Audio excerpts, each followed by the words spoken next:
Shams Tabriz, Rule 2. The path to truth is not traveled through intellect alone, but through the labor of the heart. Let your heart guide you beyond ego and self-identity. Understanding your ego brings you closer to understanding the divine. Shams of Tabriz emphasizes that spiritual realization is not purely an intellectual exercise. Knowledge alone, analysis, logic, memorization of sacred texts cannot fully reveal truth. Truth is experienced through awareness, humility, and inner transformation. Often, the more we rely only on intellect, the more distant truth begins to feel.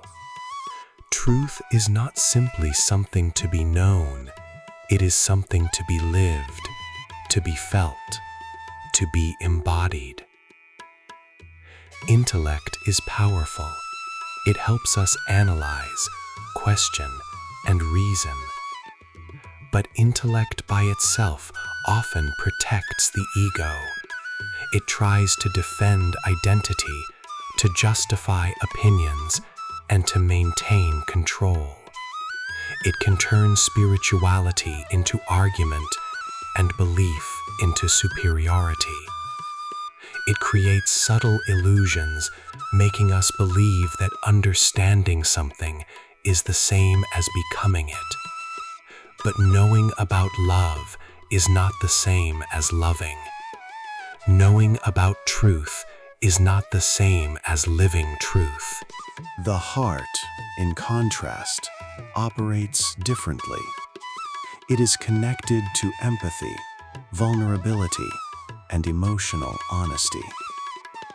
When Shams says the path is the labor of the heart, he suggests that growth requires inner work, confronting pride, fear, attachment, and resistance. The heart does not seek to win, it seeks to understand. It does not argue to dominate, but opens to transform. This labor is not easy. It is quiet, often invisible. It happens in moments of self-reflection, in silence, in the spaces where no one is watching.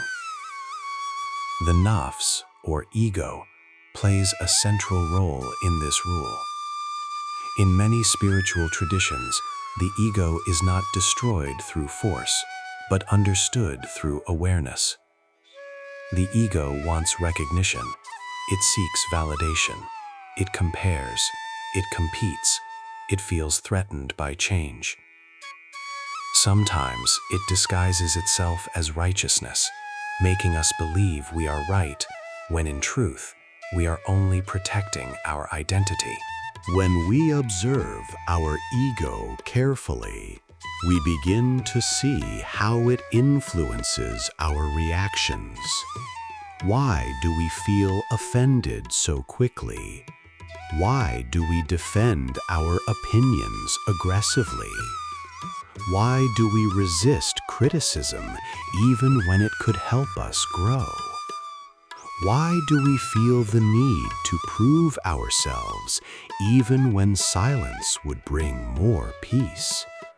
Self-observation becomes a spiritual practice. In that observation, something subtle begins to shift. We stop blaming the world and start understanding ourselves. From a psychological perspective, the ego functions as identity protection. It forms based on childhood experiences, social expectations, and personal achievements. It creates a story about who we are, but sometimes that story becomes rigid, preventing growth. Shams invites us to move beyond identification with that fixed story. He encourages a shift from "I am my status, my beliefs, my achievements," to "I am a conscious being capable of transformation." A being that is not fixed, but fluid, not limited, but evolving.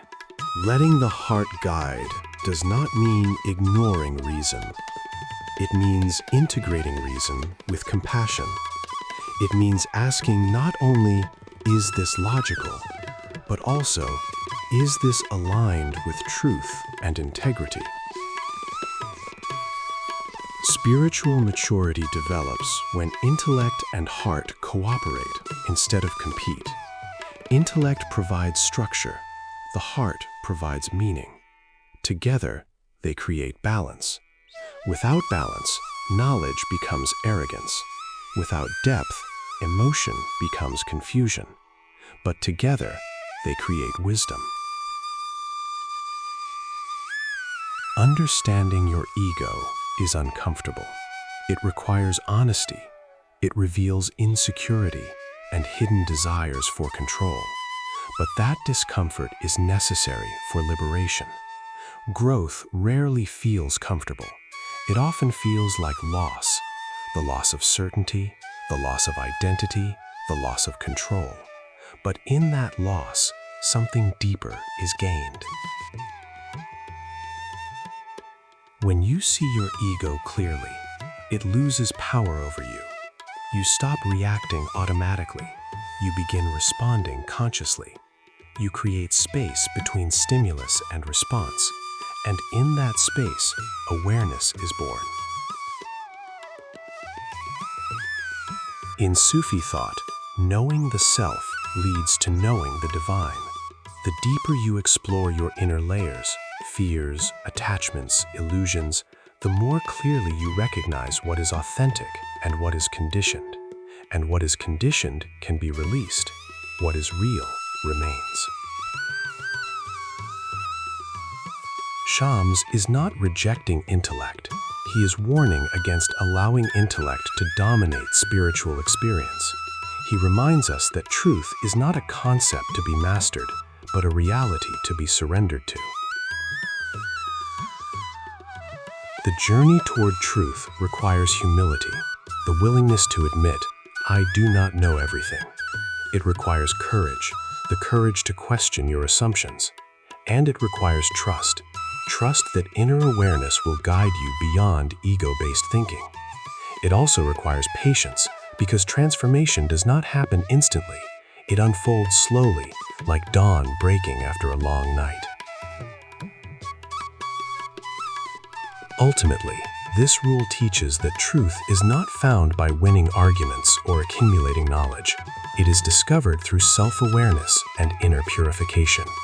Not in noise, but in stillness. Not in control, but in surrender. When the heart leads, the ego becomes a tool rather than a master. And in that transformation, something profound begins to emerge. A quiet clarity, a deep peace, a sense of connection beyond words. And in that space, spiritual insight begins to unfold naturally,